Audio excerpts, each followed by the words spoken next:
दयाल हो दयाल हो दयाल। आजर आलोचनार विषय ठाकुर मु आमे।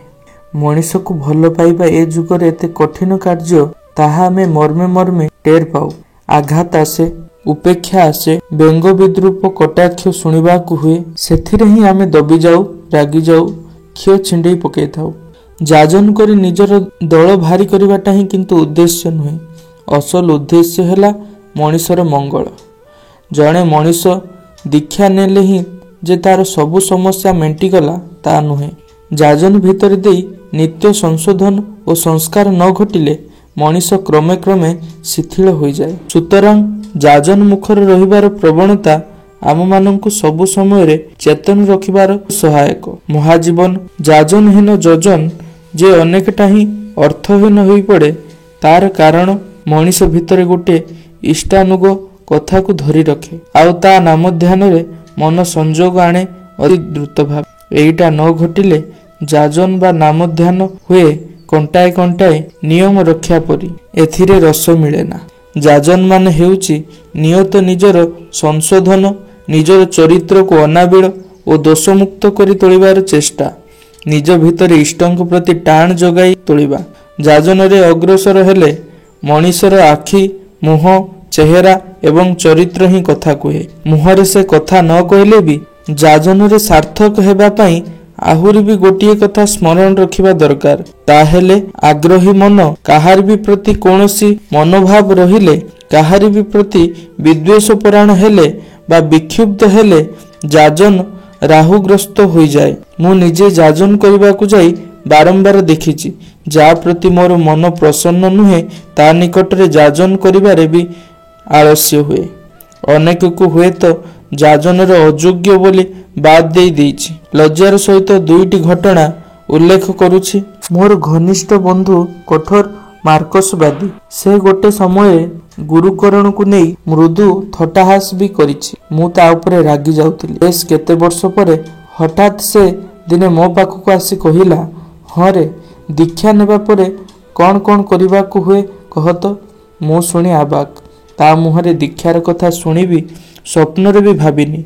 परे कथा प्रसंग रे से कहिला ता पड़ारे जने ऋतिक दादा ताकू ठाकुरंको कथा कही ताकू दीक्षारे आग्रही करी तोलिछंती। शुणी भारी लज्जा पाइली। जेउ कार्य मोर करिवार कथा सेईटा करिला आउ जणे। मोर सेई बंधु दीक्षा नहीं एबे जणे परम भक्त। द्वितीय जनक थिले एक स्कूल मोर सहकर्मी। ताकू मु विशेष पत्ता देइनी केबे भी। मनीषटी निजर गुणगान टिके बेसी करुथिला, टिके हांबड़ाई भाव भी थिला। जदिओ मनीषटी दुखी दीर्घकाल एक संगे काम करिछु, कौनसी दिन तांकु जाजन करिनी। किंतु दिने हठात मते हाथ जोड़ी कहिला जय गुरु। परे जानिली से अन्य पाखरु ठाकुरंकर महिमा कथा सुनी दीक्षा ग्रहण करिछि। एई गुड़िक मु मोर पराजय बोली भाबी ही गण्य करे। किए किपरि मनीष कि भाबे ठाकुरंक कथा नेब एई सब भाबी हुए तो जाजन रे आमे अनेक समय अग्रसर हेउना। किंतु ए सब विचार करिबाकू मु किए। सबु मनीष ही सेही परम पितांकर संतान। एईटा दृढ़ भावे विश्वास करिले जिए जेपरि मनीष ही हेउ ताकू भागवत पथ देखाई देबाकू संकोच बोध करिवार कारण तो नाही। संग्राहक हिसाब रे मोर भूमिका आहुरी खराब। मनीष को निरंतर नाना रकम साहाज्य, सहायता, समवेदना देई ताकू परिपक्व भावे अर्जन करी रखिले प्रयोजन समय रे ता पाखरे हाथ पतेइबाकू कौनसी भी संकोच हुए ना। ठाकुर भी सही रकम ही कहिछंती। मनीष को अर्जन करी रखिले हाथ पताइबा दरकार हुए ना। से निज तरफ दिए। ठाकुरंको जीवन रे भी तो एही दान प्रतिग्रहर महायज्ञ देखिछि। आमे किंतु अनेक ही ठाकुरंको पई संग्रह दरकार पड़िले भारी संकट रे पड़ी जाऊ, विव्रत बोध करिथाऊ। कारण आमे मनीष को अर्जन करी रखिनु। तेणु देखा जाए आमे किछि मनीष मोटे ही संग्रह करि पारुना, आउ किछि मनीष संग्रह करू ठीक ही, किंतु ठीक ठाकुरंको पंथारे नुहे। एई दुईटी प्रायतः समान अयोग्यता। संग्राहक हिसाब रे मोर निजर भूमिका खूब ही खराब। आउ सेईटा खराब मु दुर्बल जाजक बोली ही। ଏଇଟା କେବଳ ମୋ କ୍ଷେତ୍ରରେ ହିଁ ନୁହେଁ, ସମସ୍ତଙ୍କ କ୍ଷେତ୍ରରେ ହିଁ ପ୍ରଯୁଜ୍ୟ। ଠାକୁରଙ୍କର କାମ ଯେତେ ବଢ଼ୁଛି ସେତେ ହିଁ ପ୍ରୟୋଜନ ଦେଖା ଦେଉଛି ଟଙ୍କାର। କିନ୍ତୁ ଟଙ୍କା ଚାହିଁଲେ ତ ଆଉ ମିଳେ ନା। ସଂଗ୍ରାହକମାନେ ଅନେକ ସମୟରେ ହିଁ ମଣିଷର ଭୟଭୀତି ଦୁର୍ବଳତାର ସୁଯୋଗ ଗ୍ରହଣ କରି ବସନ୍ତି, ପ୍ରତିଶ୍ରୁତି ଆଦାୟ କରନ୍ତି। ଏଥିରେ ଯିଏ ଦିଏ ସିଏ ଖୁସି ହୋଇ ଦିଏ ନା, ଦେଇ ଦୀପ୍ତ ବି ହୁଏ ନା। ଠାକୁର ଯେ ଗୋଟିଏ ଅନବଦ୍ୟ ଛଡ଼ା ରଖି ଯାଇଛନ୍ତି ଆମମାନଙ୍କ ପାଇଁ, ସେଥିପ୍ରତି ନୂଆ ଭାବେ ଦୃଷ୍ଟିପାତ କରାଯାଉ। ମଣିଷ ନିଜର ଟଙ୍କା ପର, ଯେତେ ପାରୁଛ ମଣିଷ ଧର। ମଣିଷକୁ ଧରିପାରିଲେ ଏବଂ ଧରି ରଖିପାରିଲେ ଟଙ୍କା ଆପେ ଆପେ ଆସିବ। ସଂଗ୍ରହ ହୋଇ ମଣିଷ ପାଖକୁ ଗଲେ ତ ହବନି, ତା ଆଗରୁ ଭୂମି ପ୍ରସ୍ତୁତ କରିବା ଦରକାର। ଯାହା ପାଖରୁ ନେବି ତାକୁ ଆଗେ ସେବାରେ ଶୁଶ୍ରୂଷାରେ ଯଦି ନିଜର କରି ନେଇ ପାରିବି, ତେବେ ସେ ମୋଟାମୋଟି ଠାକୁରଙ୍କ ସମ୍ପଦ ହୋଇଯାଏ। ଆପଦରେ ବିପଦରେ ଶୋକରେ ଦୁଃଖରେ ରୋଗରେ ଭୋଗରେ ମଣିଷ ଯଦି ପାଖରେ କାହାକୁ ମସ୍ତ ଭରସା ହିସାବରେ ପାଏ, ତେବେ ତାକୁ ଅଦେୟ ତାର କିଛି ରହେ ନା।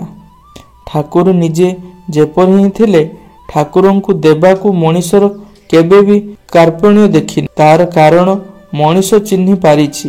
ଏଇ ମଣିଷଟି ଛାୟା ପରି ତା ପଛରେ ରହିଛନ୍ତି। ଆମ ମଧ୍ୟରେ ଟିକିଏ ବି ଯଦି ଠାକୁରତ୍ୱ ଜାଗେ, ତାହେଲେ ମଣିଷ ପାଖରେ ହାତ ପକାଇବା ବା ନାନା ପ୍ରକାରରେ ଜୋର ଜୁଲୁମ କରିବାର ଦରକାର ହିଁ ପଡ଼େ ନା। ଶୁଣିଛି ଥରେ ଦିଲ୍ଲୀରେ ମନ୍ଦିର ପାଇଁ କିଛି ଟଙ୍କା ସଂଗ୍ରହ କରିବା ଦରକାର ହେଲା। 50,000 ପରି ଉଦ୍ୟୋକ୍ତମାନେ ବଡ଼ଦାଙ୍କୁ ଧରିଲେ। ପ୍ରୟୋଜନ ଗୁରୁତ୍ୱ ବୁଝି ବଡ଼ଦା ବାଧ୍ୟ ହୋଇ ପ୍ରୟୋଜନର କଥାଟା ଲାଉଡ ସ୍ପିକରରେ ମାରଫତ ଘୋଷଣା କଲେ ଯେ ଦିଲ୍ଲୀ ମନ୍ଦିର ପାଇଁ ଟଙ୍କା ଦରକାର, ତୁମେମାନେ ଯିଏ ଯାହା ପାର ମୋତେ ଦିଅ। ସେତେବେଳେ ଉତ୍ସବ ଚାଲୁଥିଲା। ଶୁଣିଛି ଗୋଟିଏ ଘଣ୍ଟା ଭିତରେ ବଡ଼ଦାଙ୍କ ସାମ୍ନାରେ 70,000 ଟଙ୍କାରୁ ଉର୍ଦ୍ଧ୍ୱ ଜମା ହୋଇଗଲା। ଯିଏ ଗୋଟିଏ ଜାଗାରେ ବସି ଗୋଟିଏ ଘଣ୍ଟାରେ 70,000 ଟଙ୍କା ସଂଗ୍ରହ କରିପାରନ୍ତି, ସେ କେତେଟା ସେବାରେ ସାହାଯ୍ୟରେ ଓ ଭଲ ପାଇବାରେ ମଣିଷକୁ ସିଞ୍ଚିତ କରି ରଖିଛନ୍ତି, ତାହା ସହଜ ହିଁ ଅନୁମେୟ। ଖିଆଲି ମାଫିକ ଭଜିଲୁ ଗୁରୁ, ହେବାକୁ ମଣିଷ ହେଲୁ ଗୋରୁ। ଠାକୁରଙ୍କର ଏହି କଥାଟା ମୋତେ ହାଡ଼େ ହାଡ଼େ ସତ୍ୟ ବୋଲି ମନେ ହୁଏ। ଆମମାନଙ୍କର ଗୁରୁ ଭଜନରେ ବିସ୍ତାର ଭେଜାଲ ଆଉ ଖାମଖିଆଲ ମିଶି ରହିଥାଏ। ମୋର ଜଣେ ଇଷ୍ଟଭ୍ରାତା ଅଛନ୍ତି, ଯିଏ ଜନ୍ମରୁ ସତ୍ସଙ୍ଗୀ। ସେ ଠାକୁରଙ୍କର ଗ୍ରନ୍ଥାଦି କିଛି ହିଁ ପଢ଼ନ୍ତିନି। ତାଙ୍କର ବିଶ୍ୱାସ ମା ବାପାଙ୍କ ସୂତ୍ରରେ ହିଁ ସେ ଠାକୁରଙ୍କର ଉତ୍ତରାଧିକାର ଲାଭ କରିଛନ୍ତି। ତାଙ୍କର ଆଉ ଠାକୁରଙ୍କୁ ନୂଆ କରି ବୁଝିବାର କିଛି ନାହିଁ। ମୁଁ ତାଙ୍କର ବକ୍ତବ୍ୟ ଏକରକମ ମାନି ହିଁ ନେଇଥିଲି। କିନ୍ତୁ ତାଙ୍କ ସାଙ୍ଗରେ ଯେତେ ହିଁ ମିଶିଛି ସେତେ ହିଁ ଲକ୍ଷ୍ୟ କରିଛି, ଠାକୁରଙ୍କ ବୋଧ ତାଙ୍କର ପ୍ରାୟତଃ କିଛି ହିଁ ନାହିଁ। ଏପରିକି ତାଙ୍କର ଇଷ୍ଟଭୂତି ପର୍ଯ୍ୟନ୍ତ ଅନ୍ୟ ଜଣେ କରିଦିଏ। ସିଏ ପ୍ରାୟତଃ ମୋତେ କୁହନ୍ତି, ଠାକୁରଙ୍କୁ ମୁଁ ମୋ ନିଜ ପରି ବୁଝି ନେଇଛି, ମୋର ଯାଜନର ଦରକାର ହୁଏ ନା। ଠାକୁରଙ୍କର ଆଶ୍ରୟ ଯେଉଁମାନେ ନେଇଛନ୍ତି, ଅନେକମାନଙ୍କୁ ଦେଖିଛି ପୁଅ ଝିଅ ପରିବାରର ଅନ୍ୟ ଲୋକଙ୍କ ମଧ୍ୟରେ ଠାକୁରଙ୍କର ନୀତିବିଧି ଖେଳାଇ ଦେବାକୁ ଗୁରୁତ୍ୱ ଦିଅନ୍ତି। ନିଜେ ନିରାମିଷ ଖାଆନ୍ତି, ପୁଅ ଝିଅ ସ୍ତ୍ରୀ ହୁଏତ ପୁରା ମାଛ ମାଂସ ଖାଆନ୍ତି। ଥାଲୁଗୁଡ଼ି ପତ୍ର ଖାଇବାଟା ସେମାନେ ଅବଶ୍ୟ ମନେ କରନ୍ତିନି।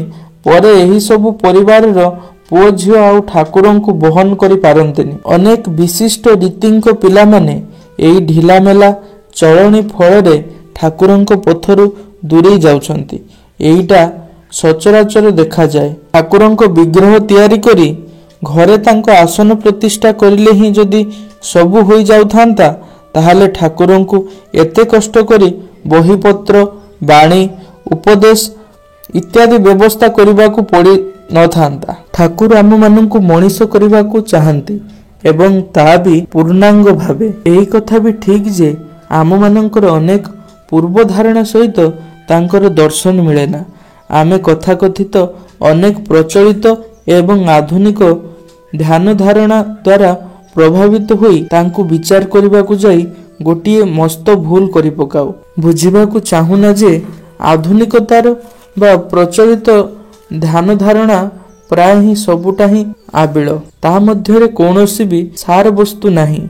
ନିରାମିଷ ପ୍ରସଙ୍ଗ ନେଇ ଗତ 20 ବର୍ଷ ଧରି ମୋତେ ଅନେକ ଉତ୍ତରଦାୟୀ ଦେବାକୁ ହୋଇଛି। ନିରାମିଷ କାଳେ ଶରୀରର ପ୍ରୟୋଜନୀୟ ପ୍ରୋଟିନ ସରବରାହରେ ଅକ୍ଷମ। ମାଛ ମାଂସ ନ ଖାଇଲେ ଶରୀରର ସମୂହ କ୍ଷତି। ଅଥଚ ଆଜି ସାରା ପୃଥିବୀବ୍ୟାପୀ ଏ ନିରାମିଷ ଆନ୍ଦୋଳନ ଦାନା ବାନ୍ଧି ଉଠିଛି। ଯେଉଁମାନେ ଖବର ରଖନ୍ତି ସେଇମାନେ ଜାଣନ୍ତି ଯେ ରୁଷିଆ ଆମେରିକାରେ ଏବେ ଲୋକେ ଆଥଲେଟ ମାନଙ୍କୁ ନିରାମିଷ ପଥ୍ୟ ଦେବା ହିଁ ବିଧି। କେହି କେହି ମୋତେ କୁହନ୍ତି ତୁମେ ନିରାମିଷ ଖାଉଛ ଖାଅ, କିନ୍ତୁ ପୁଅ ଝିଅଙ୍କୁ କଷ୍ଟ ଦେଉଛ କାହିଁକି? ଏହିସବୁ ପ୍ରଶ୍ନକର୍ତ୍ତା ମାନଙ୍କୁ ଆଜିକାଲି ମୁଁ କୁହେ, ଯେଉଁଟା ଭଲ ବୋଲି ମନେ କରେ ସେଇଟା ତ ମୁଁ ମୋର ସନ୍ତାନଙ୍କ ମଧ୍ୟରେ ବି ସଞ୍ଚାର କରିବାର ଚେଷ୍ଟା କରିବି, ଆଉ ସେଇଟା ହିଁ ତ ସ୍ୱାଭାବିକ। ମଣିଷ ଯଦି ମୋ ପାଖରେ ପରିତ୍ୟାଜ୍ୟ ବୋଲି ମନେ ହୁଏ, ତାହେଲେ ମୋ ସନ୍ତାନଙ୍କୁ ବି ମୁଁ ସେଇ ବିଷ ଭକ୍ଷଣ କରାଇବି କାହିଁକି? କଥା ହେଲା ମୋର ବିଶ୍ୱାସ ପକ୍କା କି ନା, ଠାକୁର ଯାହା କୁହନ୍ତି ତାହା ମୁଁ ସତ୍ୟ ବୋଲି ମନେ କରେ କି ନା। ଏହି ବିଶ୍ୱାସ ଏବଂ ମାନ୍ୟତା ଯେତେବେଳେ ଦୁର୍ବଳ ହୁଏ ସେତେବେଳେ ହିଁ ମଣିଷ ବିଧ୍ୱସ୍ତ ହୋଇପଡ଼େ ଏବଂ ଦୁଇ ପ୍ରକାର ଚଳନରେ ଚାଲିବାକୁ ଚେଷ୍ଟା କରେ। ନିଜେ ନିରାମିଷ ଖାଏ କିନ୍ତୁ ପରିବାରର ଅନ୍ୟମାନଙ୍କ ନିର୍ବିଚାରରେ ଆମିଷ ଖାଇବାକୁ ଅନୁମତି ଦିଏ। ନିଜେ ସଦାଚାର ପାଳନ କରେ ଅଥଚ ପରିବାରରେ ସଦାଚାରର ଆପଦ ନଥାଏ। ଆଉ ଏହିପରି ଭାବରେ ହିଁ ସେ ଏବଂ ତାର ପରିବାରର ଚଳନର ପଥ ଭିନ୍ନ ହୋଇଯାଏ। ଭକ୍ତିରେ ଆବେଗ ହେଲେ ହିଁ ଯେ ହୋଇପାରେ, କିନ୍ତୁ ଆବେଗ ସର୍ବସ୍ୱ ଭକ୍ତି କିନ୍ତୁ ଭକ୍ତି ହିଁ ନୁହେଁ। ଭକ୍ତି ଏବଂ ବିଶ୍ୱାସ ଯଦି ଗ୍ରାନାଇଟ ପଥର ପରି ଶକ୍ତ ଭିତରେ ଗଢ଼ି ନ ଉଠେ, ତାହେଲେ ଦୁର୍ଯୋଗର ସଙ୍କଟରେ ସାମାନ୍ୟ ଧକ୍କାରେ ହିଁ ତା ଭାଙ୍ଗି ପଡ଼େ। ସେଇ ଯେ ଠାକୁର ସତ୍ୟାନୁସରଣରେ କହିଛନ୍ତି, ଟିକିଏ କାନ୍ଦିଲେ ନୃତ୍ୟ ଗୀତାରେ ଦେଇ ଲମ୍ଫ ଝମ୍ପାଦି କରିଲେ ଯେ ଭକ୍ତି କୁହାଯାଏ ତା ନୁହେଁ। ଏହି ଭକ୍ତି ଲମ୍ଫଝମ୍ପ ଆମେ ବିସ୍ତାର ଦେଖିବାକୁ ପାଉ, କିନ୍ତୁ ଏପରି ଗୋଟିଏ ଲୋକ ଖୋଜିଲେ ମିଳେ ନା ଯେ ତା ପାଖରେ ଜୀବନର ଗଭୀର ଗୋପନ ସମସ୍ୟାର କଥା ନିସଂକୋଚରେ କହିପାରୁ। ମଣିଷ ତ ମନର ଦୁଇଟା କଥା ଖୋଲି କହିବା ପାଇଁ ଦରଦୀ ମଣିଷକୁ ଖୋଜେ। ଭକ୍ତ ଛଡ଼ା ପ୍ରକୃତ ଦରଦୀ ଆଉ କେଉଁଠି ବା ମିଳିବ? ଠାକୁର ଏପରି ଏକ ବିଶାଳ ବ୍ୟକ୍ତିତ୍ୱ ଏବଂ ତାଙ୍କ ଦର୍ଶନ ଏପରି ହିଁ ବ୍ୟାପକ ବିସ୍ତାରୀ ଯେ ଆମମାନଙ୍କର ଅବସ୍ଥା ଅନ୍ଧର ହସ୍ତି ଦର୍ଶନ ସଦୃଶ। ତାଙ୍କୁ ଅପବ୍ୟାଖ୍ୟା କରିବାର ବା ଭୁଲ ବୁଝିବାର ସମ୍ଭାବନା ବି ଖୁବ୍ ବେଶୀ। ଉପରନ୍ତୁ ଠାକୁର ଜୀବନବାଦୀ ଏବଂ ବାସ୍ତବମୁଖୀ ଦର୍ଶନ ବୋଲି ତାଙ୍କର ଜୀବନ ଦର୍ଶନ ବି ବାସ୍ତବ କାର୍ଯ୍ୟ ଭିତରେ ଦେଇ ନ ଗଲେ ସମ୍ୟକ୍ ବୁଝାଯାଏ ନା। ପ୍ରତିଫଳିତ କର୍ମ ହେଲେ ଯାହା ବୁଝାଯାଏ, ଠାକୁର ସେଇ ଧର୍ମର କଥା ହିଁ କହିଛନ୍ତି। ପ୍ରାଚୀନ ଆର୍ଯ୍ୟ ଭାରତୀୟ ଧର୍ମ ବି ଜୀବନମୁଖୀନତାର ହିଁ ସୀମାନ୍ତର ମାତ୍ର। ଧର୍ମ କଲି ଅଥଚ ମୋ ଜୀବନରେ ସାର୍ଥକତା ବା ସାଫଲ୍ୟ ଆସିନି। ମୋ ଚରିତ୍ର ବା ଚଳନରେ ଶୁଭ ପରିବର୍ତ୍ତନ ଘଟିନି। ଧର୍ମ ଓ ବୈରାଗ୍ୟ ନାମରେ ମୁଁ ଦାୟିତ୍ୱ ଏଡ଼ାଇବାକୁ ଲାଗିଲି। କ୍ରମେ କ୍ରମେ ହୋଇ ଉଠିଲି ଭାବର ଘୁ ଘୁ ଏବଂ କଥାର କୁସ୍ତିଗିରି। ତାହେଲେ ଧର୍ମ ନାମରେ ଅପକର୍ମ ହିଁ ହୋଇଛି ବୋଲି ଧରିବାକୁ ହେବ। ଆମମାନଙ୍କ ଧର୍ମଚରଣରେ ଯଥାସର୍ବସ୍ୱତାର ଲକ୍ଷଣ ବଡ଼ ହିଁ ପ୍ରକଟ। ଯେଉଁ ମଣିଷ ଠାକୁରଙ୍କ ପନ୍ଥାରେ ଟିକିଏ ଚଳିବାକୁ ଚେଷ୍ଟା କରେ, ଆନ୍ତରିକତା ଓ ନିଷ୍ଠା ନେଇ ନାମଧ୍ୟାନ ବା ଆତ୍ମସଂଶୋଧନରେ ଚେଷ୍ଟା କରେ, ତାର ମୁଖମଣ୍ଡଳ ସେତେ ହିଁ ଉଜ୍ଜଳ ହୋଇ ଉଠେ। ଠାକୁରଙ୍କ ପ୍ରଦତ୍ତ ସତ୍ସଙ୍ଗ କେତେଟା ଶକ୍ତିଶାଳୀ ତା ଯେ କେହି ପରୀକ୍ଷା କରି ଦେଖିପାରନ୍ତି। ଠିକ୍ ଠିକ୍ ଭାବେ ନାମଧ୍ୟାନ, ଯଜନ ଯାଜନ ଇଷ୍ଟଭୂତି କରିଲେ କ'ଣ ହୁଏ ବା ହୋଇପାରେ ତାର କୌଣସି ଧାରଣା ଆମମାନଙ୍କର ନାହିଁ। କିଛି ଦିନ ଆଗେ ମୋ ନିଜ ଚଳନାରେ ନାନା ପ୍ରକାର ଗଣ୍ଡଗୋଳ ପ୍ରବେଶ କରିଥିଲା। ଗଣ୍ଡଗୋଳ ଗୁଡ଼ିକ ଭଲ କରି ବୁଝିପାରିଲିନି। ମନେ ଅଛି, ଆମ ଘରେ ଗୋଟିଏ ବିରାଡ଼ି ତାର 2ଟି ଛୁଆ ସହ ଆଶ୍ରୟ ନେଇଥିଲା। କୌଣସି ମତେ ହିଁ ସେଗୁଡ଼ିକ ବାହାର କରାଯାଇ ପାରୁନଥିଲା। ଦିନେ ମୁଁ ଗୋଟେ ଛୁଆକୁ ବାଗ ପାଇ ଜୋର କରି ଘର ବାହାରକୁ ବାହାର କରିଦେଲି। ସେଥିରେ ଛୁଆଟା କିଛି ଚୋଟ ପାଇଥିଲା। ପରଦିନ ବାହାରେ ଛୁଆଟିର ମୃତଦେହ ମିଳିଲା। ମୋ ହାତରେ ଏହି ବିରାଡ଼ି ଛୁଆର ମୃତ୍ୟୁ ଘଟିଛି ବୋଲି ମୋର ସ୍ତ୍ରୀ, ପୁତ୍ର, କନ୍ୟା ଅବଧି କାନ୍ଦି ଭସାଇଲେ। ବିରାଡ଼ି ଛୁଆଟିକୁ ଘରୁ ବାହାରକୁ ବାହାର କରିବାକୁ ସେମାନେ ପ୍ରବଳ ଆପତ୍ତି କରିଥିଲେ। ଠାକୁରଙ୍କ ରୀତିକ ହେବା ସତ୍ତ୍ୱେ ବି ଏ ଘଟଣାର ଖଳନାୟକ ହୋଇ ଛିଡ଼ା ହୋଇଥିଲି ମୁଁ। ବହୁଦିନ ପର୍ଯ୍ୟନ୍ତ ମୁଁ ଏହି କଥାଟି ଭାବିଛି। ମୁଁ ନୃଶଂସ ବା ନିଷ୍ଠୁର ପ୍ରକୃତିର ନୁହେଁ, ତେବେ ମୋ ହାତ ଦେଇ ଏହି ହତ୍ୟାକାଣ୍ଡ କାହିଁକି ଘଟିଲା? ଏଇଟା ଗୋଟିଏ ସାମାନ୍ୟ ଉଦାହରଣ। ଅସଲରେ ଠାକୁରଙ୍କ ପନ୍ଥାରେ ଯେଉଁମାନେ ଚାଲନ୍ତି ସେଇମାନଙ୍କୁ ସର୍ବଦା ନଜର ରଖିବାକୁ ହେବ ନିଜ ପ୍ରତି। ଆମେ ଅନ୍ୟର ଅନେକ ଦୋଷ ଦେଖିବାକୁ ପାଉ, କିନ୍ତୁ ନିଜର ବେଳକୁ ଆଖି ବୁଜି ଦେଉ। କିନ୍ତୁ ଠିକ୍ ଓଲଟା ହିଁ କାମ୍ୟ। ନିଜର ଦୋଷ ଅନୁଧାବନ କରି ସଂଶୋଧନର ପଥରେ ଚାଲିବା ହିଁ ହେଉଛି ଭକ୍ତର ଲକ୍ଷଣ। ସୂକ୍ଷ୍ମାତି ସୂକ୍ଷ୍ମ କେତେ ପ୍ରକାରର ଦୋଷ ହିଁ ଯେ ନାନା ଅସାବଧାନତାର ଫାଙ୍କା ଫାଙ୍କି ଦେଇ ଆମ ଅନ୍ତରରେ ପ୍ରବେଶ କରେ, ତାର କୌଣସି ହିସାବ ନାହିଁ। ଆଉ ଏହି ସବୁ ଦୋଷ ସଙ୍ଗେ ଲଢ଼େଇ ନ କଲେ କୌଣସି ମତେ ହିଁ ଅଭୀଷ୍ଟ ସିଦ୍ଧ ହୋଇପାରେ ନା। ଆଉ ଏହି ଲଢ଼େଇରେ ଆମମାନଙ୍କର ସବୁଠାରୁ ସହାୟ ହେଲେ ଠାକୁର। ମନୋଜଗତର ଯୁଦ୍ଧରେ ଜୟଲାଭ ନ କଲେ ଅସ୍ଥି ଓ ବୃଦ୍ଧିର ସାଧନା ସଫଳ ହେବ କିପରି? ଠାକୁରଙ୍କର ଜୀବନ ଦର୍ଶନ, ତାଙ୍କ ମଧ୍ୟରେ ଆଦ୍ୟନ୍ତ ଜୀବମୁଖୀ ଓ ବାସ୍ତବ ଭିତ୍ତିକ ଧୁଆଳିଆ ବା ଅସ୍ପଷ୍ଟତା ତାଙ୍କର କେଉଁଠାରେ ବି ନାହିଁ। ସେ କେବେ ବି କାହା ସଙ୍ଗରେ ବିତର୍କର ସୁଯୋଗ ସୃଷ୍ଟି କରି ନାହାନ୍ତି, କିନ୍ତୁ ଥିଲେ ଅକଳ୍ପନୀୟ ଯୁକ୍ତିବାଦୀ।